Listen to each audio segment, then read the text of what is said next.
Bienvenue dans une nouvelle vidéo et dans la deuxième présentation des livrets MotoGP 2023. Hier, c'est Ducati Gresini qui a dévoilé sa livrée. Alors dans cette vidéo, on va faire un petit point sur la livrée, sur le team principal et sur les pilotes et l'écurie pour cette saison 2023. N'oubliez pas de liker, partager, commenter et surtout vous abonner à la chaîne, c'est très important. On est parti avec le dévoilement de la livrée.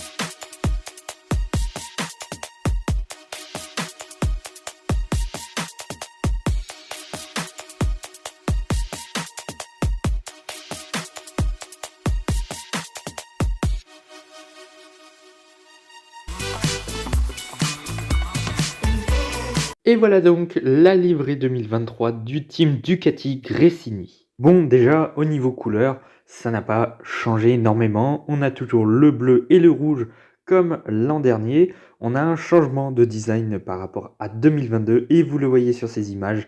On voit la comparaison entre la machine 2022 et celle de 2023. Voilà, pour compléter au niveau des couleurs, bon, le bleu qui a changé, qui était un peu plus foncé l'année dernière, et puis surtout il y a un peu plus de rouge qui l'année dernière était à l'avant de la moto, maintenant c'est plus à l'arrière au niveau de l'assise du pilote. Bon voilà, des petits changements de livret pour Gresini. Eh bien, niveau technique, en ayant regardé vraiment la moto attentivement, eh bien on ne voit pas énormément de changements entre la moto de 2022 et celle de 2023 pour l'équipe Gresini. Pour juste les ailettes à l'arrière, mais ça c'est arrivé en cours d'année 2022. Donc normal, la photo de 2022 date du tout début de saison, donc de l'hiver 2022. À cette époque-là, les ailerons à l'arrière des motos n'existaient pas. C'est en cours de saison que Ducati a commencé à mettre des ailerons, puis Aprilia, puis KTM, puis Suzuki, puis Honda, et puis en dernier Yamaha. Donc voilà, à part les ailerons à l'arrière, il n'y a pas d'énormes changements, en tout cas par rapport à ce que nous a dévoilé Gresini. À voir maintenant si la moto va changer d'ici le début de saison au Portugal. À noter aussi l'avant de la moto qui est un petit peu plus élevé, je trouve, et un peu plus large que la moto de 2022. Mais ça, j'avais aussi vu ça sur la Yamaha. Ceci dit, niveau sponsor, il y en a qui partent, il y en a qui arrivent. Bon voilà, ils ont remplacé un sponsor par un autre en bas du carénage de la moto. Et puis surtout l'arrivée d'Estrella Galicia qui était auparavant sponsor chez Suzuki. Mais vu que Suzuki est parti, bon ben voilà, c'est Ducati Gresini qui récupère le sponsor. Il ne faut pas oublier non plus que Ducati Gresini, ils vont être sur une Desmo Sedici GP22.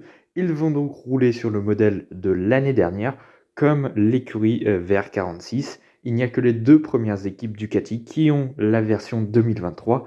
Les deux dernières, VR46 et Gresini, ont la version 2022. Et ça peut être un avantage en début de saison.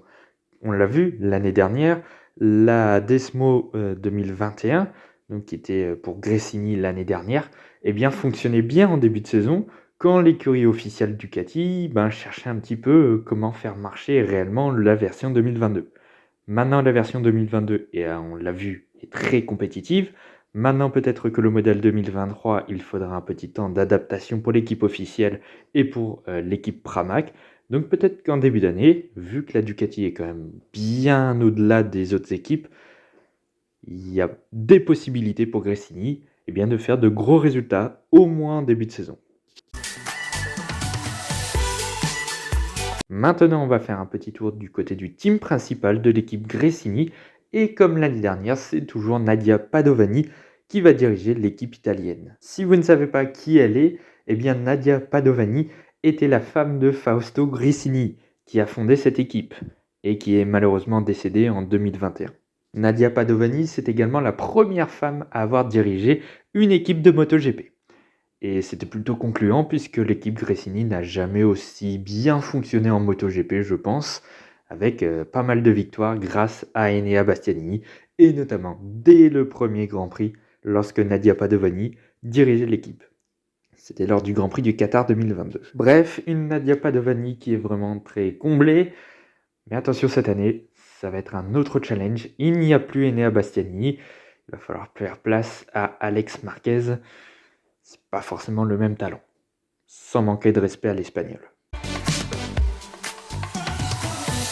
Maintenant, on en arrive aux objectifs que je vais fixer à l'équipe Gresini pour cette année 2023. Et le premier objectif de l'équipe, ça va être d'optimiser les performances en début de saison où ils auront la moto de 2022 quand les autres Ducati, en tout cas 4 des 8 Ducati auront celle de 2023.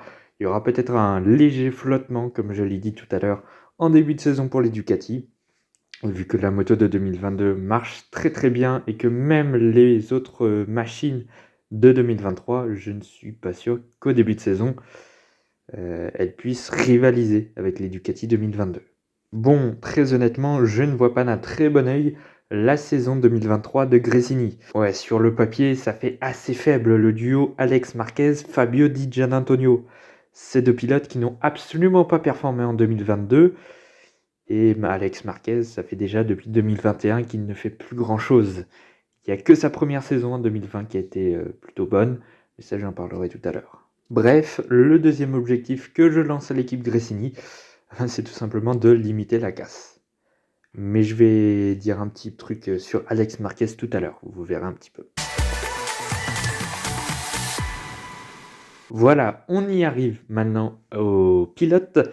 Tout d'abord, Alex Marquez, transfuge de l'équipe Honda, il va quitter l'équipe de son frère Marc.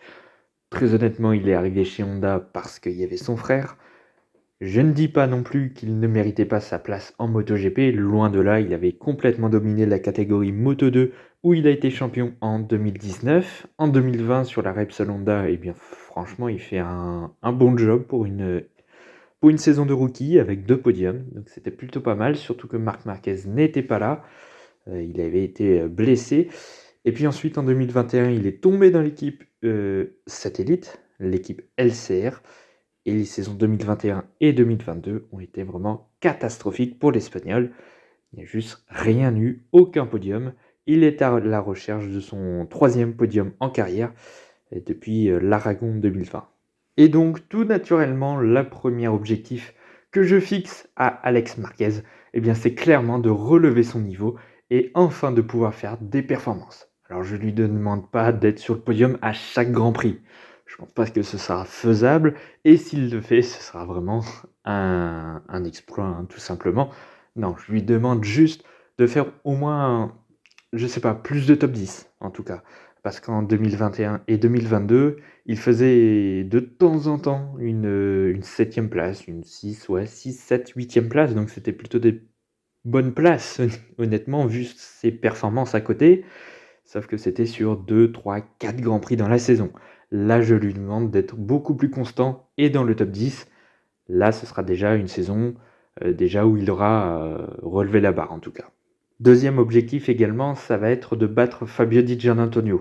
Là, clairement, s'il se fait battre par Fabio Di Giannantonio, qui est déjà pas un excellent pilote, qui a fait un coup d'éclat en Italie, mais sans plus, ceci dit, c'est sa première saison, donc voilà.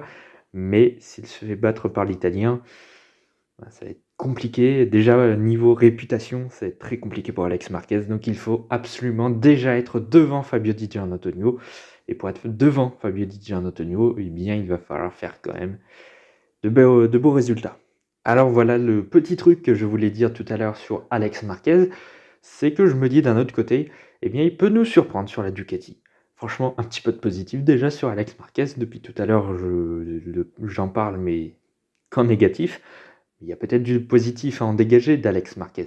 Déjà, il n'est plus sur la Honda. Il faut dire que la Honda, elle est vraiment merdique, hein, on le dit avec les vrais termes, hein, tout simplement. La Ducati, c'est tout simplement la meilleure moto sur le plateau. Donc peut-être qu'avec la meilleure moto sur le plateau, eh bien Alex Marquez, il peut faire de très belles performances. Et là-dessus, voilà, je pense qu'il peut faire quand même de beaux résultats et il peut surprendre en 2023. Donc attention tout de même, je place pas les objectifs très très hauts, c'est vraiment il m'a prouvé qu'il a encore sa place en MotoGP, hein, finalement, c'est peut-être pas sa dernière chance non plus, mais à un moment donné, il va vraiment falloir, montrer qu'il est là, qu'il est en MotoGP. Parce que ces dernières années, on l'a pas vraiment vu en fait. Bref, en résumé, de très gros changements pour Alex Marquez, qui peut très bien décevoir sur cette saison, autant que surprendre. Donc à voir ce qu'il fera, mais voilà. Je parle pas très positivement, mais bon, sait-on jamais. Peut-être qu'on aura un tout nouveau Alex Marquez avec cette Ducati. Sait-on jamais.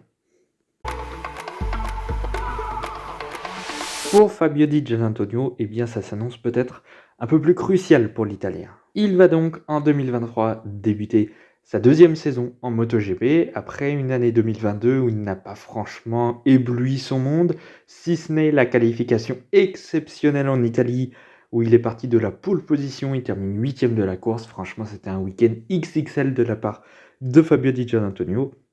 Mais à côté de ça, il y a eu quelques courses, je crois qu'il y a une ou deux courses où il était plutôt à l'aise également. Mais à part ça, globalement dans la saison 2022, pas fait d'énormes choses. Donc en 2023, il va falloir vraiment hausser le niveau et cette fois-ci au moins faire jeu égal avec Alex Marquez pour qu'il prouve qu'il a au moins le niveau. Parce qu'en 2022, il a subi la loi d'Enea Bastianini. Bon, voilà, Enea Bastianini, c'est quand même un très bon pilote. Cette année, il a un coéquipier qui est beaucoup moins fort, sans manquer de respect à nouveau pour Alex Marquez, désolé, mais faut dire la vérité en même temps. On ne peut pas comparer Bastianini à Marquez, c'est pas la même chose. Comme pour Alex Marquez, son objectif, son deuxième objectif, ça va être d'être un peu plus dans le top 10. On l'a très peu vu dans le top 10, je crois qu'il a fait un seul top 10 d'ailleurs, c'était lors de ce Grand Prix d'Italie. À part ça, je crois qu'il n'a fait aucun top 10, il a peut-être fait des 11e places, mais voilà, bon, pas de gros résultats de sa part. Donc en 2023, j'attends de lui qu'il fasse un peu plus de top 10, voire même beaucoup plus de top 10, qu'il soit beaucoup plus dans les points, parce qu'on ne l'a pas vu souvent non plus dans les points. Quand il y était, il a marqué plus ou moins de gros points, euh, mais il a été souvent hors des points. Là, en 2023, il va falloir être dans les points quasiment à chaque fois finalement. Ouais, parce que là, ça commence à urger. C'est quand même sa deuxième saison. Il va falloir prouver qu'il a un certain talent. Déjà, son entrée en MotoGP l'année dernière, ça m'avait un petit peu fait tiquer quand même. 5ème du Moto2. Bon, il y avait quand même des pilotes qui étaient au-dessus de lui au championnat et qui n'étaient pas montés en MotoGP.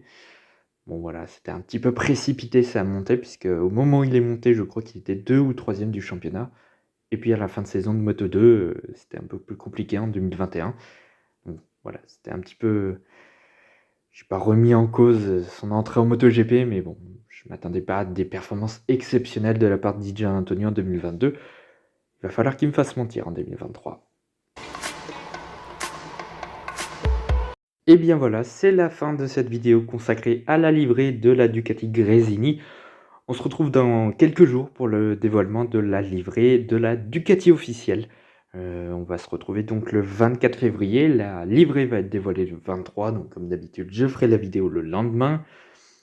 En attendant, n'oubliez pas de liker, partager, commenter et surtout vous abonner à la chaîne, c'est très important comme d'habitude. Et bien moi je vous dis tout simplement à bientôt.